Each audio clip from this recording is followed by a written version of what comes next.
Por amor a Veracruz. Muchas gracias, maestro Juan Carlos. Pues buenos días a todos, a todas y todos, distinguidas autoridades, académicos, investigadores, estudiantes y representantes de organizaciones sociales. Es un honor darles la bienvenida a este ciclo de conferencias en el marco, como bien lo comentó el maestro, del Año Internacional de la Cooperativa 2025. Hoy nos convoca una agenda que no es menor, la declaratoria impulsada por la Alianza Cooperativa Internacional. No es únicamente un reconocimiento simbólico, es una señal clara de hacia dónde debe orientarse el desarrollo en los próximos años. Y desde Veracruz asumimos ese llamado con responsabilidad. Reconozco el liderazgo de quienes están aquí presentes, de nuestra gobernadora, la ingeniera Rocío Nale García, quien ha planteado una visión donde el desarrollo económico no puede separarse del bienestar social. De igual forma, destaco el trabajo de la secretaria de Educación de Veracruz, encabezada por la maestra Claudia Tello Espinosa, que ha impulsado una educación con sentido territorial vinculada a las necesidades reales de nuestras comunidades, porque ese es el punto central. La educación tiene que servir para transformar la realidad. Hoy enfrentamos retos complejos: desigualdad, exclusión, presión ambiental y falta de oportunidades en muchas regiones, pero también contamos con herramientas poderosas. Una de ellas es la economía social y solidaria. Las cooperativas nos enseñan algo fundamental: que sí es posible generar desarrollo con justicia, que sí es posible crecer sin excluir y que sí es posible construir riqueza desde lo colectivo. Este ciclo de conferencias tiene un propósito claro: no solo analizar, sino generar rutas de acción, fortalecer el conocimiento, abrir espacios de diálogo y, sobre todo, vincular la academia con el desarrollo territorial. Porque si algo tenemos claro desde nuestras instituciones es que el conocimiento que no transforma se queda incompleto. Agradezco la participación de nuestros ponentes, así como de cada uno de ustedes por ser parte de este espacio. Hoy no venimos solo a escuchar, hoy venimos a construir, venimos a cuestionar y venimos a proponer, porque ese es el futuro de Veracruz, lo que va a definir únicamente desde las grandes decisiones, no, y también de la capacidad que tengamos de organizarnos, de colaborar y de generar soluciones desde lo local.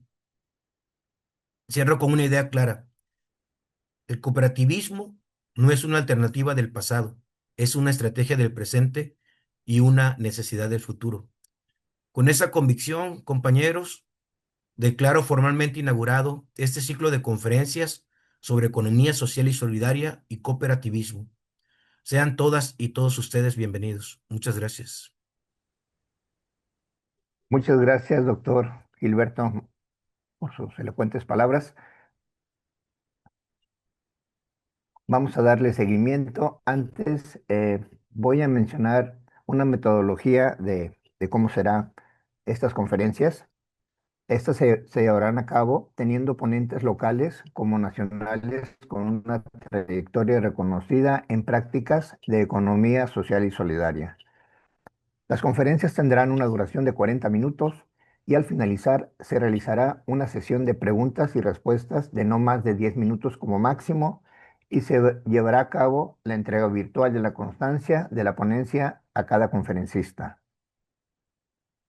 Me permito hacer mención también que al inicio de esta sesión de Zoom se compartió un formulario de registro de asistencia con el fin de entregarles una constancia en el correo que así lo decidan y con el nombre que ustedes coloquen en esa encuesta, en ese registro. También al final se les proporcionará un enlace o un código QR con una encuesta de satisfacción que tiene como fin la mejora continua y recabar datos estadísticos.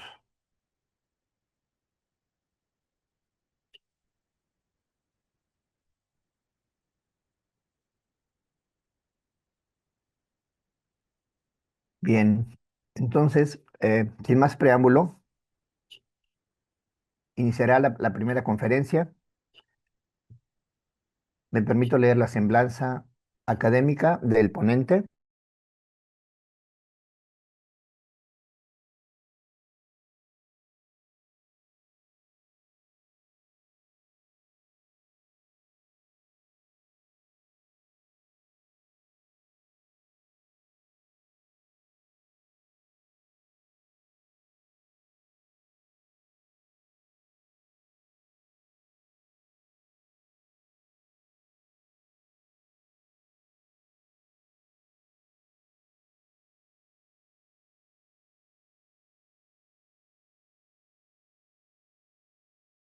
Creo que volvemos a tener problemas con el licenciado Juan Carlos. En lo que él está de vuelta con nosotros, voy a apoyarle Sí, para poder leer la semblanza académica del doctor Román Morales y Pablo. Él es académico de la Universidad Tecnológica de Gutiérrez Zamora. Es docente en línea de la Universidad Tecnológica Latinoamericana, docente invitado de la Maestría en Economía Social y Solidaria de este instituto. Posee un doctorado en Ciencias en Agroecosistemas Tropicales por el Colegio de Postgraduados. Tiene una maestría en Ciencias en Alimentos por el Instituto Politécnico Nacional, una ingeniería agroindustrial. Es egresado de la Universidad Autónoma de Chapingo. Es integrante del Padrón Veracruzano de Investigadores y miembro de la Red 12.2 para reducir pérdidas y desperdicios de alimentos. Desarrolla su interés de investigación en temas como agricultura sostenible, cadenas cortas de comercialización y seguridad alimentaria. A continuación le vamos a ceder el micrófono al doctor Morales Pablo, quien impartirá la conferencia denominada Retos de las cooperativas en la promoción de cadenas cortas de comercialización. No sin antes mencionarles que al final de la conferencia se abrirá el espacio y los micrófonos a los asistentes para la sesión de preguntas y respuestas. Bienvenido, doctor Morales Pablo.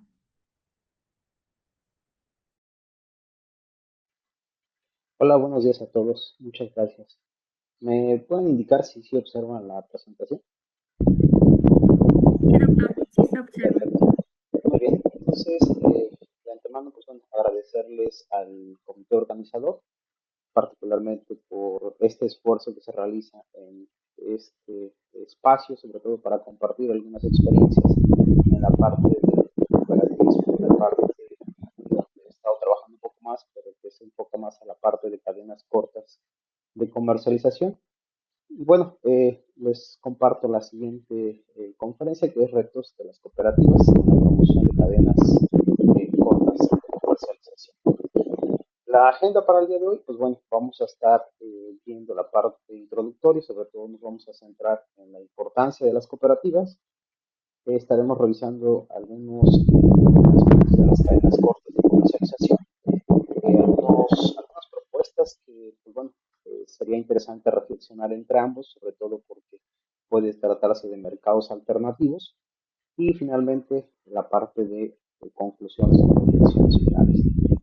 A partir de ello, es importante mencionar dentro de este aspecto introductorio que precisamente en 2025 se cataloga como el Año Internacional de las Cooperativas, precisamente en el espacio del INAES. Si ustedes tienen la oportunidad de consultar algunos de los retos que se planteaban para 2025, sobre todo se centran en la inclusión financiera, el acceso al crédito, y por qué sigue siendo uno de los retos, particularmente porque existen diversas zonas del país que a pesar de que ya la tecnología ha avanzado considerablemente, sigue siendo una limitante, sobre todo el acceso a servicios financieros en comunidades rurales, ¿no? El otro aspecto que se me hace interesante que se plantea como reto pues, a partir de 2025 es la sostenibilidad y la economía circular. Un aspecto muy interesante y que se relaciona mucho con lo que les voy a presentar el día de hoy es cómo podemos enfrentar también estas cuestiones de factores que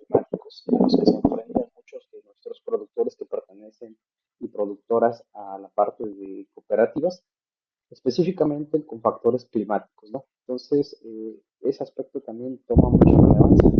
Y el otro reto que se mencionaba es la parte del empoderamiento de comunidades, ¿no? Es decir, cómo podemos promover esta educación cooperativa, pero también cómo tiene una amplia relación con la parte de la agricultura, puesto que este empoderamiento también se relaciona mucho con algo que se conoce como un relevo generacional, ¿no? Si bien es cierto, el grueso de nuestros productores y sobre todo aquellos que están en la parte del cooperativismo han, este, ya son de edad adulta, pues también empezar a trabajar con nuestros jóvenes, con la parte de los en educación básica, sobre todo para ir incluyéndolos e integrándolos a la parte del cooperativismo, ¿no? Y bueno, les comparto algunos aspectos clave que he estado analizando, sobre todo de por qué son importantes las cooperativas, sobre todo porque precisamente son una mejora económica y social, especialmente para regiones donde los índices de pobreza siguen siendo bastante elevados. Solo para darnos una idea, se estima que de acuerdo al censo del INEGI de 2020, teníamos alrededor de 132, 131 millones de habitantes, de los cuales aproximadamente 21, 22 millones todavía se encontraban en situaciones de inseguridad alimentaria. También estas cooperativas, pues bueno, también contribuyen sobre todo al desarrollo sostenible. Como ustedes lo saben, la Agenda 2030 precisamente busca dentro de sus 17 objetivos tratar de alcanzar algunas de las metas planteadas, ¿no? Y bueno, para tener una idea o un scope de lo que existe en México, sobre todo se estima que son alrededor a 2021 8 millones de socios cooperativistas que se encuentran en el país, sobre todo agrupado en un poco más de 18.038 cooperativas, ¿no? Un aspecto muy interesante de estas cooperativas es si llegan a perdurar en el tiempo, es decir, podrán iniciar a lo mejor en cierto periodo, pero el objetivo es que su tiempo de vida sea amplio, ¿no? Entonces, posiblemente al 2026 estas cifras hayan disminuido, sobre todo porque muchas cooperativas, el reto principal es la parte organizativa. Bueno, solo para darnos una idea, aquí tenemos dos datos interesantes. El Estado de México se contabilizaba alrededor de 1.694 cooperativas, mientras que Morelos solo tenía 90. Entonces, para darnos una idea de cómo está el cooperativismo a nivel nacional. Y bueno, el otro reto importante, sobre todo, tiene que ver con la digitalización. Se estima que alrededor del 86% de estas cooperativas que les comenté, pues aún no cuentan con algunas estrategias de digitalización. Es por ahí que también puede surgir un área interesante de oportunidad. Y hacia dónde lo quiero relacionar con esta cuestión de la digitalización, sobre todo aquel impacto y beneficio que puede tener desde aspectos de comercialización. De hecho, más adelante en la presentación les mostraré algunos casos de éxito donde una de las ventajas que puede tener esta digitalización es también buscar una mejor comercialización entre consumidor y productor. Y bueno, para que eso se pueda dar, definitivamente debe haber una reconfiguración. Realmente acortar estas distancias entre productores y consumidores representa un gran reto para nuestro país, ¿no? Y en este sentido me gustaría compartirles que en México, a pesar de que tenemos una buena producción de alimentos, el otro gran reto es la parte de la reconfiguración o redistribución. Solo para darnos una idea, se estima que tenemos 64 centrales de abasto en el país y alrededor de 25 a 30 mercados de abasto. La que tenemos por referencia es la central de abastos de Iztapalapa, como una de las más grandes. Pero para darnos una idea de esta reconfiguración, en un reporte que compartía el Banco Mundial, se estima que, por ejemplo, nuestras frutas, nuestras hortalizas, llegan a viajar más que el promedio de lo que viaja un mexicano. Entonces, en ese sentido, a veces es importante redimensionar si es necesario, por ejemplo, producir, por ejemplo, el jitomate en Sinaloa, copiar un centro de distribución en la Ciudad de México y regresar a que se comercialice en Sinaloa, ¿no? Entonces, esas distribuciones en muchos de los casos también generan muchas pérdidas para diferentes productores y sobre todo para cooperativas que participan en la comercialización a nivel nacional. Entonces, de ahí también resalta la importancia de la capacitación y la vinculación, sobre todo para impulsar esta organización a nivel general, ¿no? Me gustaría, después de que les comparto estas cifras y algunos de los retos que se tienen a nivel de cooperativas, me gustaría que pudiéramos participar en esta actividad, para lo cual les pediría que pudieran ingresar a este código QR o a través de este link. Me gustaría que diéramos respuesta a dos preguntas bastante interesantes que les planteo, ¿no? Entonces, denme un segundo para compartirles las preguntas. Les doy unos segundos para que puedan eh, escanear el código QR o copiar en su caso. También el link se puede compartir aquí en el chat, ¿no? Para aquellos que a lo mejor se les dificulta un poco más escanear el código QR, ¿no? Y vamos a hacer este ejercicio. En el que trabajamos con el ejercicio, ¿se escucha como ruido en el audio? Ok, No sé si es revisar, ¿no? como viento o como un poco de ruido. Bueno, déjenme revisarlo. Un segundo.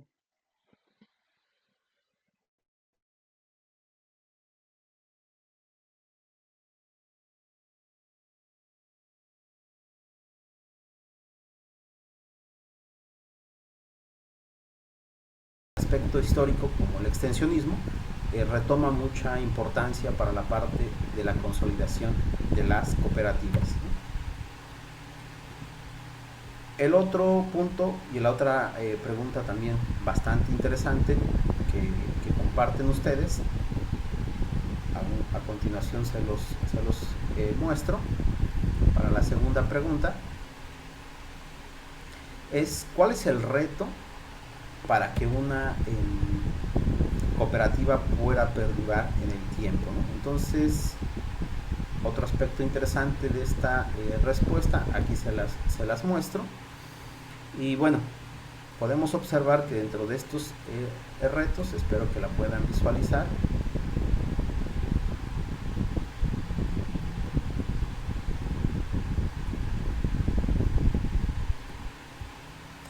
por ejemplo, aquí uno de los retos es la confianza, la parte de organización, la parte de participación. ¿Y por qué es importante mencionar si este tipo de retos pueden interaccionar con la parte de perdurar en el tiempo para las cooperativas? Precisamente porque muchos de los grupos que actualmente ya se encuentran organizados pueden tener, por ejemplo, ciertas en su organización jerárquica, ciertas divisiones. Sin embargo, también el relevo generacional juega también un papel interesante. También la parte de adaptación, como bien lo comentan en esta respuesta, y la confianza entre los miembros, ¿no? Aquí algo interesante también debería de ser la parte de cómo podemos acceder a mayores recursos, por ejemplo, recursos que a lo mejor nos puedan favorecer en la certificación orgánica o, por ejemplo, en la certificación agroecológica. Hay algunos casos de éxito en México donde se ha dado. Hay algunas certificaciones que tienen que ver con responsabilidad social o responsabilidad compartida, eso también es bastante interesante en sus respuestas, y la parte de adaptación, ¿no? Eso es muy importante, sobre todo en las cooperativas, ¿no? También un aspecto interesante dentro de los retos para que también una cooperativa pueda perdurar en el tiempo, sobre todo tiene que ver mucho con su organización y el diálogo, ¿no? Como bien lo comentan en estas respuestas, ¿no? Muy bien, voy a regresar a la presentación para poder continuar. Les agradezco a aquellos que fueron participando. Denme un segundo.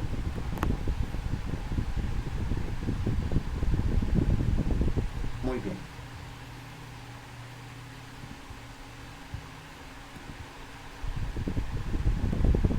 Y bueno, a partir de esto me gustaría plantear los siguientes objetivos que vamos a estar trabajando en esta presentación.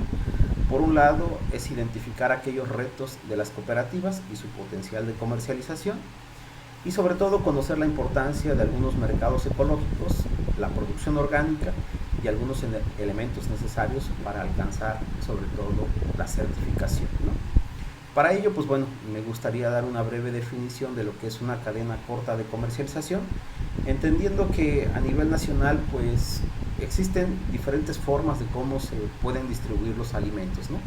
Quizá estas redes de flujo y distribución pueden darse en diferentes puntos, por ejemplo, como son los supermercados, mercados públicos, tianguis, espacios de venta. Y una de las características que siguen estas cadenas cortas de comercialización es que se debe dar esta relación de face to face, relación de cara a cara entre el productor y el consumidor. Realmente algunos estudios que se han publicado tanto en México y en Sudamérica busca que al menos puedan existir por lo menos un intermediario en este tipo de cadenas cortas de comercialización. Si bien lo ideal sería que este intermediario no existiera, pero al menos con uno todavía esa relación productor-consumidor pues puede darse a través de estas cadenas cortas, ¿no? Y bueno, a partir de esto pues bueno, se pueden retomar algunos ejemplos exitosos que también se han dado en Sudamérica y que se pueden dar también en el caso de México. Y bueno, para ello me gustaría relacionar estos aspectos que les mencionaba al inicio de la sostenibilidad con algunos factores climáticos que actualmente representan y es un reto para los productores a nivel nacional, ¿no? Por ejemplo, les voy a compartir este video, lo voy a proyectar, es un video muy corto que precisamente lo transmite la cadena DW de Alemania y se titula El sector agroalimentario mexicano, sobre todo con los efectos de la parte que persiguen y sobre todo los retos en la cuestión de producción de alimentos, ¿no? Aquí igual les comparto el link, pero les voy a compartir el video rápidamente, ¿no? Para que lo podamos revisar. Muy bien, denme un segundo y a continuación se los comparto. ¿Están en su casa viendo? En el estado mexicano de Hidalgo, Conrado cultiva tomate que luego distribuye por todo el país. Es el primer eslabón de una cadena que sustenta la alimentación de millones de personas, pero su negocio cada vez es menos rentable.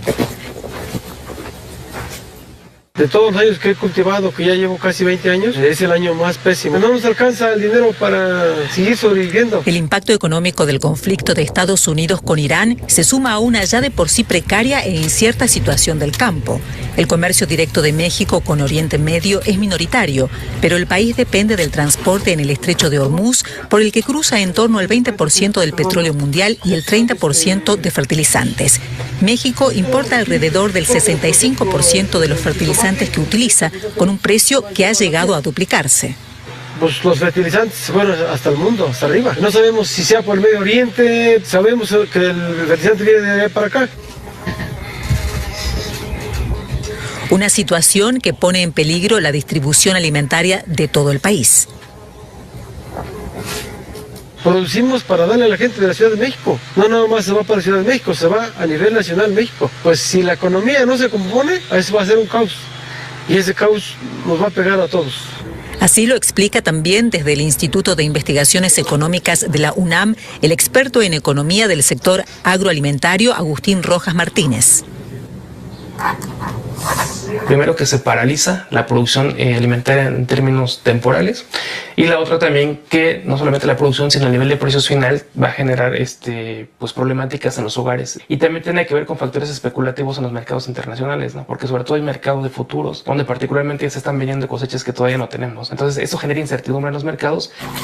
Reducir la dependencia de insumos de importación podría aliviar el impacto negativo de las incertidumbres geopolíticas a futuro. Es lo que intenta Flavio a través de un modelo de agricultura orgánica en su proyecto Nuevos Horizontes, donde cultiva sin apenas derivados de los combustibles fósiles. Solamente hacemos química con lo que tenemos a la mano, con estiércol de las vacas, con microorganismos de montaña. En la actualidad creo que es un punto a favor nuestro, ¿no? De no utilizar tanto producto derivado del petróleo, porque pues todos esos precios se han ido hasta el cielo.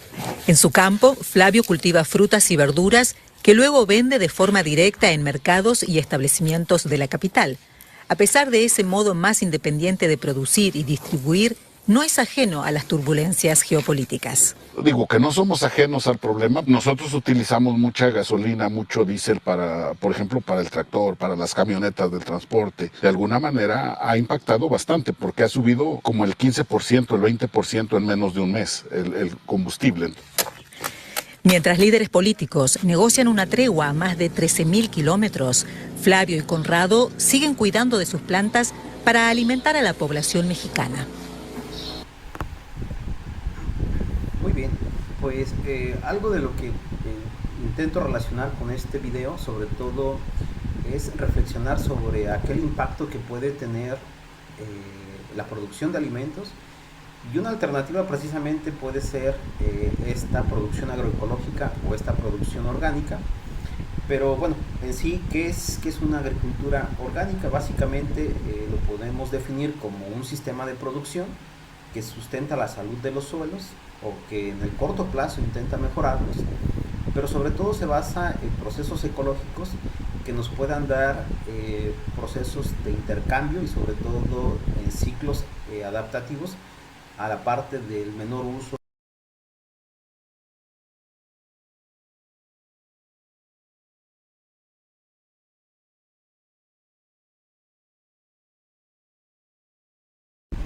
Una disculpa, creo que me cortó acá, en un segundo.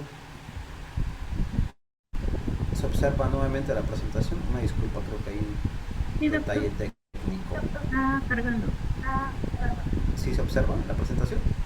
Ya se observa. Perdón, una disculpa por este detalle. Y bueno, a nivel mundial, ¿cómo se encuentra la participación de la agricultura orgánica? Pues básicamente los países que pueden aportar sobre todo son aquellos países de la Unión Europea, sobre todo países de Latinoamérica, y esta agricultura orgánica puede ser un camino a tratar de aportar a este objetivo de desarrollo sostenible, que tiene que ver con el objetivo 2, erradicar sobre todo el hambre y sobre todo transitar a sistemas de producción más sostenibles, y particularmente porque nosotros podemos observar que el hambre o la inseguridad alimentaria a nivel mundial sigue siendo un factor muy importante, ¿no? Y que se debe de atender, ¿no? Y uno pensaría cuando hablamos de inseguridad alimentaria que solo involucra a los países de África, ¿no? Sin embargo, si ustedes observan esta gráfica, se darán cuenta que también existen países como por ejemplo que se ubican en Latinoamérica, y algunos países por ejemplo que pueden estar también en esta situación de inseguridad alimentaria, ¿no? Y bueno, en cuanto a la agricultura orgánica, ¿cuál es una de las expectativas o de los retos que puede tener, sobre todo con las cooperativas, ¿no? Si bien es cierto, en esta gráfica que les presento no hay una participación tan impactante o tan elevada de México, podemos observar que al menos los que lideran la producción orgánica a nivel mundial se ubica Australia, Argentina. Y en el caso de Australia, un aspecto interesante del por qué lidera la producción orgánica es que en el caso de Australia, como ustedes lo sabrán, la cuestión de la ganadería es un aspecto muy importante. De hecho, se estima que, por ejemplo, la calidad de la carne de este ganado que se produce en Australia es una de las calidades más sobresalientes a nivel mundial, y particularmente porque todos sus pastizales entran también dentro de las superficies registradas para la producción orgánica. De ahí que, por ejemplo, ellos pues lideren las superficies que tienen como acreditadas ante estos organismos de producción orgánica, ¿no? Y también tenemos países que a lo mejor están teniendo avances, el caso por ejemplo de Italia, de España, de India, que también dan aportación a estas cifras, ¿no? Y bueno, en México, ¿cómo se distribuye esta producción? Se estima que se cultivan un poco más de 45 productos orgánicos, quizá los que más tenemos o nos llegan a la mente, pues es el café orgánico. Esta producción orgánica representa un poco más de 169.000 hectáreas, distribuido en 170.000 productores orgánicos. Y además del café, que ocupa uno de los primeros lugares, también tenemos lo que es el maíz azul, el ajonjolí, como uno de los productos orgánicos que más se produce en México, ¿no? Y bueno, también tenemos algunos otros grupos, como pueden ser hortalizas, hierbas aromáticas, el caso de papaya, el caso de aguacate y manzana, ¿no? ¿Y por qué también puede ser una alternativa en la producción orgánica para la parte de las cooperativas? Recientemente, hace como 2 o 3 semanas, precisamente en la producción de cítricos, que la región norte de Veracruz aporta tanto con cítricos dulces, una amplia producción, se había detectado la presencia, por ejemplo, de ciertas moléculas de plaguicidas en productos que se exportan, a productos convencionales que se exportan a Estados Unidos. También de ahí que tome la importancia de la producción orgánica, ¿no? Y bueno, en México, ¿cuál es la situación? Aquí les presento una producción histórica de los productos orgánicos desde 2012 hasta 2018, donde podemos observar que al menos se estima que el grueso de productores ha ido en incremento. Pasamos de 169.000 en 2012 a 210.000 en 2018 y casi llegamos al triple de nuestra producción desde 2012 con 250 productos hasta 2018 con 800, ¿no? Esto es muy interesante porque entonces algunos de los sectores que más aportan a la producción orgánica, sobre todo es la parte de agricultura, la parte de apicultura y la parte de ganadería, ¿no? Sobre todo porque pueden ser sectores hacia donde también las cooperativas, porque recordemos que no solo podrían enfocarse a la cuestión de agricultura, ¿no? Tenemos cooperativas también, por ejemplo, en el sector pesquero, en el sector ganadero, y un área interesante que también se puede desarrollar mucho, pues es el sector de apicultura, ¿no? Y bueno, dentro de este marco regulatorio para la producción orgánica, yo aquí de manera resumida les presento cuáles serían los reglamentos que debemos seguir para poder transitar a esta producción. Un aspecto sobresaliente de México es su marco legal robusto en este aspecto.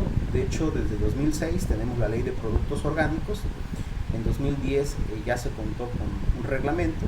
En 2013 ya tenemos lineamientos, sobre todo para la operación orgánica. Y en 2020 ya tenemos lo que es la actualización de nuestros lineamientos. Y bueno, es uno de los reglamentos que tiene mayor relevancia a nivel país y sobre todo a nivel región, ¿no? De hecho, hay algunos países de la parte de Centroamérica que toman como referencia la producción orgánica que se tiene en México, ¿no? ¿Y por qué es importante este marco legal o conocerlo desde la parte de las cooperativas? Sobre todo porque la cuestión de las expresiones orgánicas, ecológicas y biológicas pueden ser aspectos que dan un aporte o un plus o un valor agregado a nuestros productos que lleguemos a comercializar. De hecho, yo aquí generalmente cuando comparto estos talleres, sobre todo con algunos productores de la zona en la que nos ubicamos actualmente y la zona centro de Veracruz, algo donde destaco mucho es la experiencia que tuve en algún momento cuando estuve en Sudamérica, sobre todo en Chile, es que un aspecto, un reto que también pueden tomar las cooperativas es la parte de llegar hasta los puntos de venta o supermercados de tipo gourmet, ¿no? De hecho, por ejemplo, en Chile les comparto que, por ejemplo, productos orgánicos que los productores chilenos producen a nivel regional se están comercializando en supermercados de alta gama, ¿no? Y a lo mejor en México eso también podría ser un área de oportunidad para las cooperativas, porque actualmente, si bien es cierto, encontramos productos orgánicos en supermercados, pero generalmente son producidos por empresas comerciales ya consolidadas, ¿no? Ya con un historial muy amplio.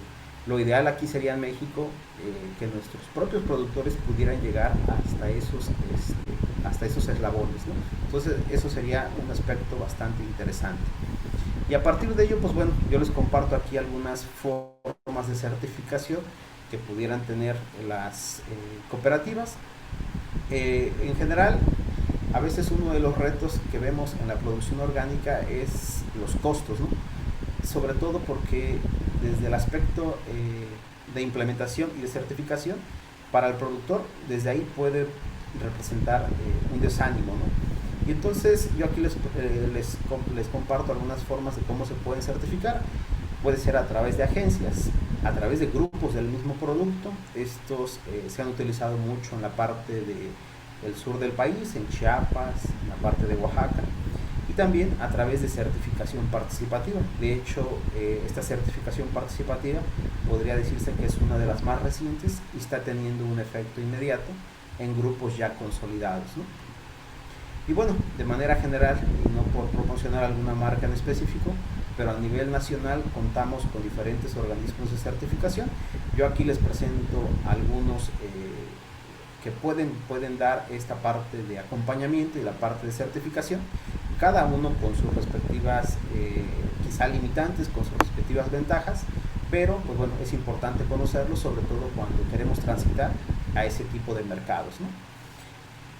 El otro aspecto, y es donde quisiera detenerme un poco más, es en la parte de los organismos de certificación participativa. Si bien es cierto, en ocasiones yo les comentaba, puede representar un reto la certificación orgánica, pues la otra alternativa puede ser la certificación participativa. Y en ese sentido yo aquí les presento 4 propuestas que o casos de éxito que se están llevando a cabo a nivel nacional. Tenemos por un lado el mercado del 100, que es uno de los primeros mercados de productores locales, orgánicos y ecológicos que se ubica en la Ciudad de México. Es un mercado bastante amplio. Una de las características, y quizá de los 4 casos que les presento, es esta pregunta en la cual los invitaba yo a reflexionar. Estos 4 mercados alternativos, una de sus características es que han perdurado en el tiempo, con sus diferentes retos, pero han perdurado y aún siguen, ¿no? De hecho, si ustedes ingresan en internet, podrán ver que en algunos pues ya hasta tienen ventas en línea, ¿no?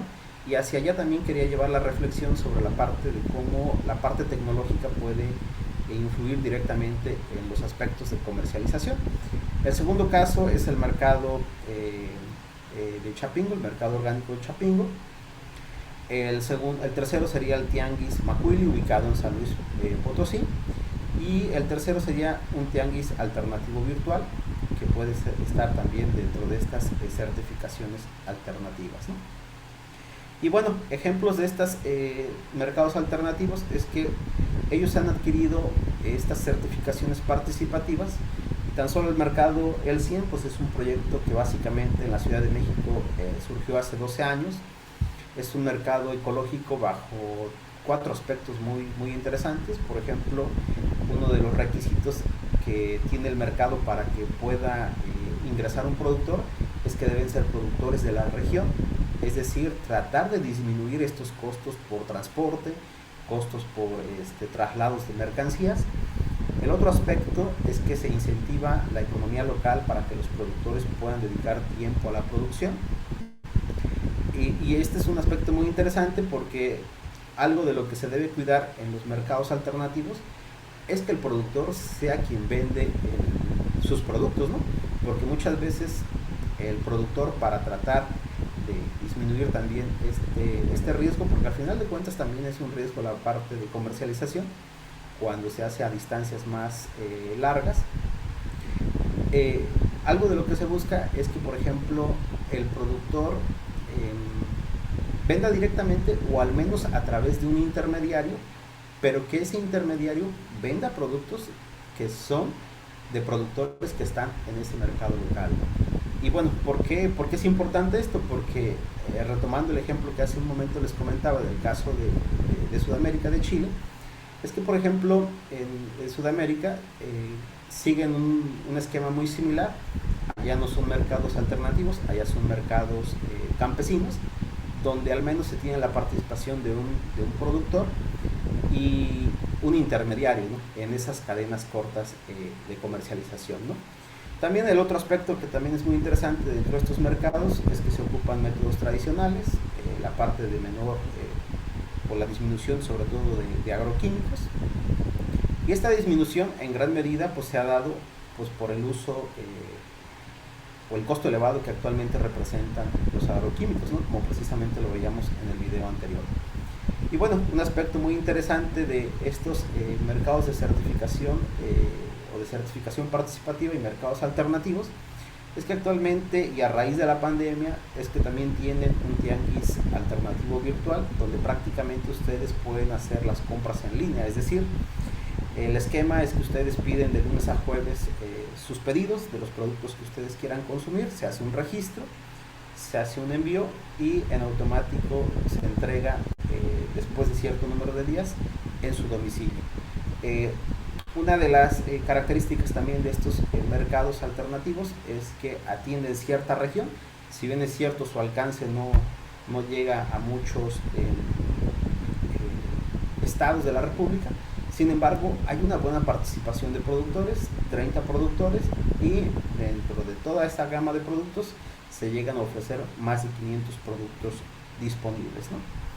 El otro aspecto interesante es que este tianguis que también les comentaba, que es el mercado Macuili, ubicado en San Luis Potosí, integra productores que sobre todo tienen piloncillo granulado, vainilla, algunas hierbas aromáticas, algunas hierbas medicinales, y sus principales logros es la integración y la participación de cada vez mayor número de mujeres, pero que también estos productores, una de sus características de esta región de San Luis Potosí, de la Huasteca, es que también hablan alguna lengua indígena, ¿no? Entonces también se busca que estos productores lleguen a través de capacitación, de habilitación y de mercadeo hasta estos puntos de mercados alternativos, ¿no? Y bueno, en cuanto a los tipos de certificación, nosotros podemos tener dentro de estos esquemas, de acuerdo al destino del producto, al recurso económico y de acuerdo a la organización. Dentro de las certificaciones orgánicas, quizá las que más ubicamos a nivel nacional y sobre todo por la cercanía con Estados Unidos, es el USDA Organic. Es un esquema de certificación bastante interesante, donde muchos productores actualmente están enviando la producción orgánica. También se ubica el HAS, que es sobre todo para la parte de Asia. Están otros que pertenecen a la Unión Europea y quizá otros que van tomando impulso, sobre todo porque también se busca la participación o esquemas de certificación orgánicas, pero que incluyan aspectos sociales, aspectos de sustentabilidad y aspectos agroecológicos, ¿no? De hecho, este certificado agroecológico, que digamos es como la antesala para llegar al esquema orgánico, actualmente en la Ciudad de México, pues bueno, ha tenido mucho impulso, donde ya varios productores han logrado alcanzar esta certificación agroecológica, ¿no? De manera breve, yo les comparto aquí algunos de los requisitos principales para poder ingresar a estos esquemas de producción orgánica. Se considera que al menos se tenga un periodo de reconversión mínimo de 3 años. De hecho, hace un momento que iniciaba la presentación, me llamó la atención que también en la conferencia participan técnicos del programa Sembrando Vida. Si ustedes lo analizan, estos periodos de reconversión prácticamente con muchos de los productores que pertenecen al programa, pues prácticamente ya se cumplen, ¿no? Porque de hecho el programa empieza a operar desde 2018 y muchos de los productores pues prácticamente ya han cubierto este periodo, este requisito, ¿no? Entonces son o podrían ser productores y productoras candidatos para poder entrar a un esquema de producción orgánica bajo una figura de certificación participativa. También todos estos productores deben contar con un plan de sistema de producción orgánico. Las prácticas sobre todo deben estar enfocadas a mejorar el suelo. Se deben utilizar en estos compuestos sobre todo de origen vegetal, pero que tengan su registro autorizado, ¿no? Quizá aquí es uno de los retos que tendría la agroecología con la agricultura orgánica, porque precisamente muchos de estos productos orgánicos que también ya tienen sus etiquetas, pues una de las limitantes también es los costos, ¿no? A veces ese es como la diferencia que está con los productos agroecológicos y con los productos orgánicos, ¿no? ¿Cuánto nos cuesta producir algo orgánico de algo ecológico, ¿no? Y bueno, de manera general, este es su sistema de certificación. Contamos con nuestro sistema de producción orgánico, tenemos que tener un sistema de trazabilidad, porque debemos ubicar de dónde viene la producción o a qué productor pertenece. Se deben contar con los croquis, el plano de parcelas y sobre todo los procedimientos para alcanzar este tipo de certificaciones. El otro punto también muy interesante es conocer los reglamentos, sobre todo, por ejemplo, si nuestro interés es certificarnos para la parte de la Unión Europea, conocer sobre todo este reglamento que es de la Comunidad Europea, el 889, y que va sobre todo a la venta de alimentos ecológicos, ¿no? El otro esquema sería el que pertenece al Ministerio de Agricultura de Japón, sobre todo que es el sistema HAS. Una de las ventajas que tiene quizá empezar a incursionar en el mercado japonés es que los costos pueden ser un poquito mejor o las ventas, mejor dicho, pueden ser un poquito más atractivas en comparación con, por ejemplo, un mercado europeo o un mercado estadounidense, ¿no? Sin embargo, los requisitos para ingresar al sistema japonés, pues sí también requieren de un esquema mucho más quizá a veces difícil de poder acceder, sobre todo porque ya se requieren sistemas de certificación un poquito más completos que pueden representar un reto, por ejemplo, para productores que quisieran darle valor agregado a sus productos, ¿no?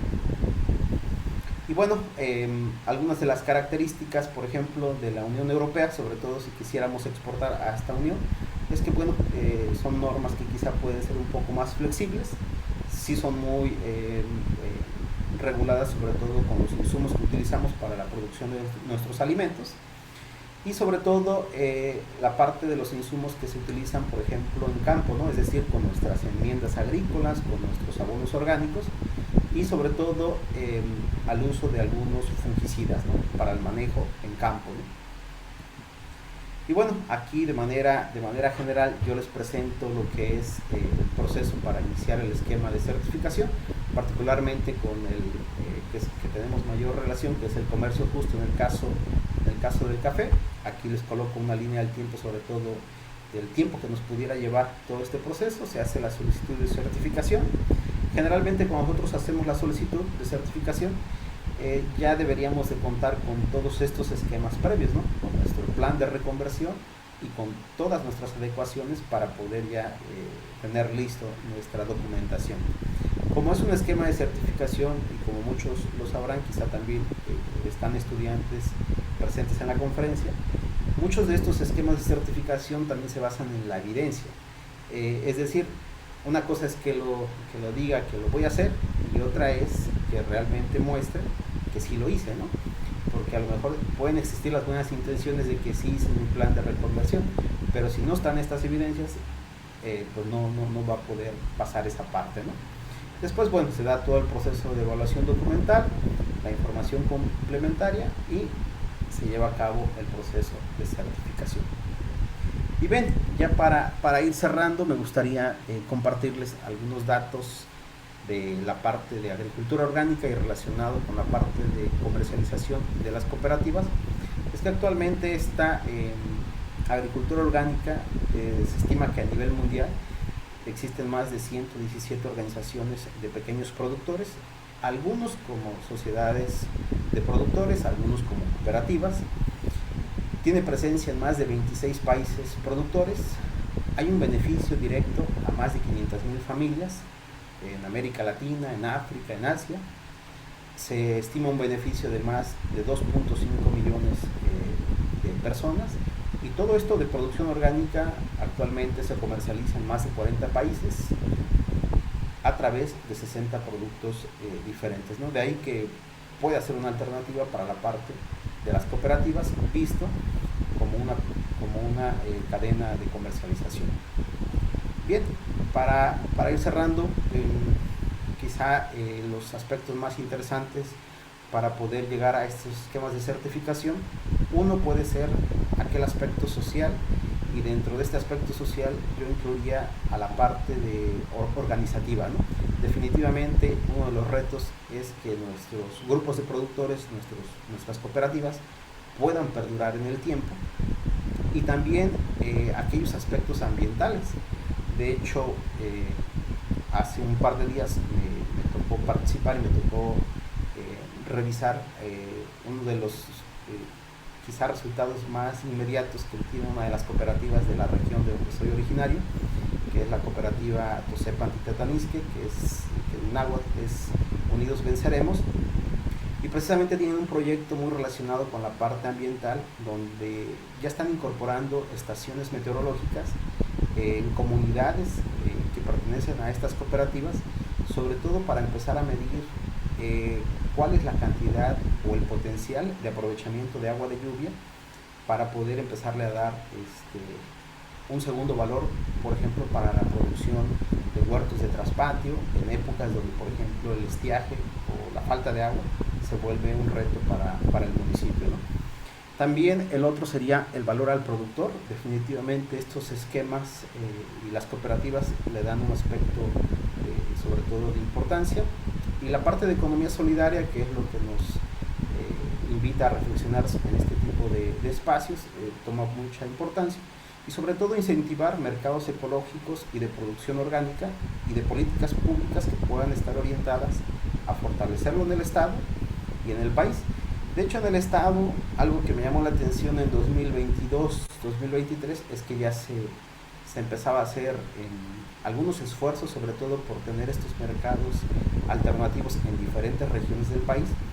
Sin embargo, pues algo de lo que también se adolece, pues, es que puedan perdurar en diferentes administraciones, ¿no? Por ejemplo, recuerdo mucho de estas jornadas dirigidas para que el productor pudiera vender directamente en los municipios. Sin embargo, ya platicando directamente con algunos productores, también uno de los retos era las facilidades que a veces pueden brindar los ayuntamientos en diferentes partes del estado y del país, ¿no? Entonces, muchas de estas políticas públicas pudieran orientarse hacia esos aspectos. Y bueno, por mi parte sería todo. De antemano les agradezco su asistencia, y bueno, si tienen alguna pregunta o duda, pues aquí estoy para poder compartir. Gracias.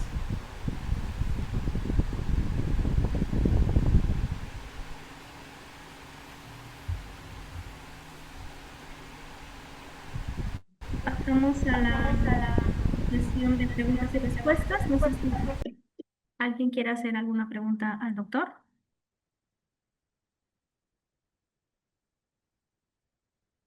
Puede abrir su micrófono o escribirlo en el chat.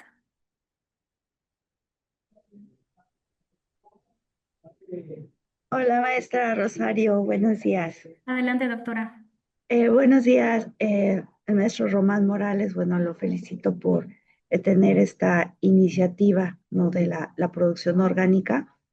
Sin embargo, creo que el Estado, hablo de Veracruz, tenemos que trabajar mucho en el desarrollo de productos o de estrategias para realmente fomentar la parte de la producción orgánica. Porque, bueno, en mi caso, que he estado en comunidades del sur, ellos ocupan fertilizantes y insecticidas, pues, o plaguicidas procesados químicamente. ¿Por qué? Porque es lo que les llega, no es lo que les queda cerca a una localidad y le dicen, mira, tú pones esto o agrega aquello, y pues eso está acabando con la fertilidad de los suelos. Entonces, bueno, aquí está muy bien la parte de migrar, pero creo que hay que trabajar mucho en el desarrollo de, pues, una metodología que los lleve de la mano de acuerdo a los productos que ellos cosechan, cómo tendrían que hacer esa, pues, emigrar, ¿no?, de esa producción que traen altamente, pues, contaminante para los mantos acuíferos, y bueno, ver cómo lo pueden convertir. De hecho, también ayer estaba leyendo una nota sobre la contaminación del río Pizquiaca aquí en el centro del estado de Veracruz. Entonces, por la producción de los de papa, ¿no? Productores de papa. Entonces, creo que está excelente la iniciativa. Sin embargo, creo que hay mucho trabajo por recorrer en la parte de crear ya una metodología, una estrategia para poder migrar, ¿no? Desde la agricultura tradicional a la parte orgánica. Bueno, esta es toda mi contribución. Gracias.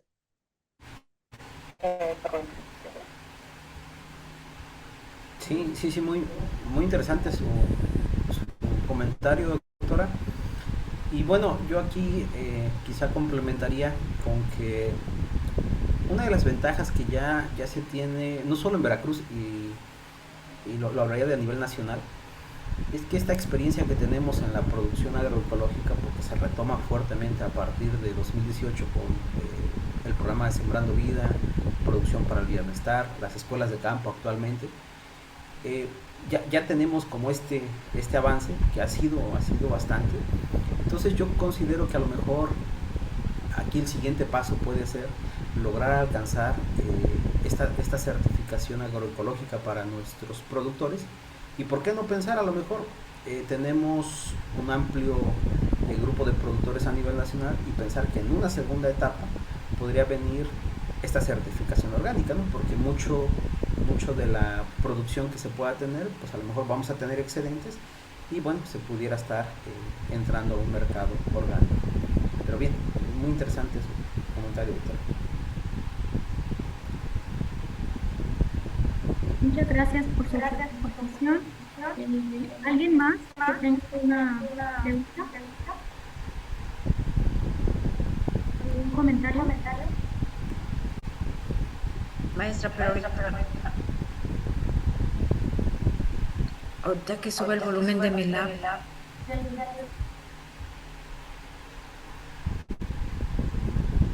Ok, si no hay otro comentario, vamos a hacer el reconocimiento. Doctor Román Morales Pablo nos va a hacer favor la entrega virtual. La doctora Janet Olivares Cruz, ella es presidenta del Consejo de Posgrado de la Maestría en Economía Social y Solidaria.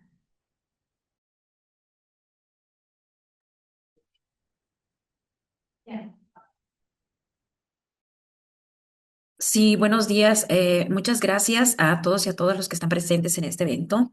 Agradecemos profundamente la participación del maestro Román Morales Pablo, y hacemos entrega del presente reconocimiento, al cual voy a dar lectura. El Instituto Tecnológico Superior de Álamo Temapache entrega el siguiente reconocimiento a el doctor Román Morales Pablo por su valiosa participación como ponente en la conferencia Retos de las cooperativas en la promoción de cadenas cortas de comercialización, presentada dentro del marco del ciclo de conferencias Economía Social y Solidaria 2026, el papel de las cooperativas en la transformación social, un espacio académico orientado al análisis, reflexión, fortalecimiento de modelos económicos solidarios que contribuyen al desarrollo social comunitario. Se extiende la presente constancia en la localidad de Soyotitla, municipio de Álamo Temapache, a los 23 días del mes de abril del 2026. Firmándolo el doctor Gilberto de Jesús Corroferia, director general de nuestro instituto. Muchas gracias, doctor, Román Morales Pablo. Agradecemos mucho su participación. Muchas gracias, muchas gracias. Muchas gracias, maestra, por este reconocimiento. Muchas gracias, doctor, por su participación en este ciclo de conferencias.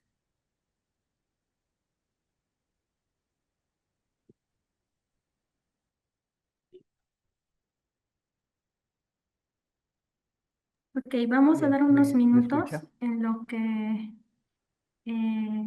se conecta nuestro segundo ponente. Me dice que ya está intentando ingresar. No sé si ya está presente el doctor Alfredo Valderas.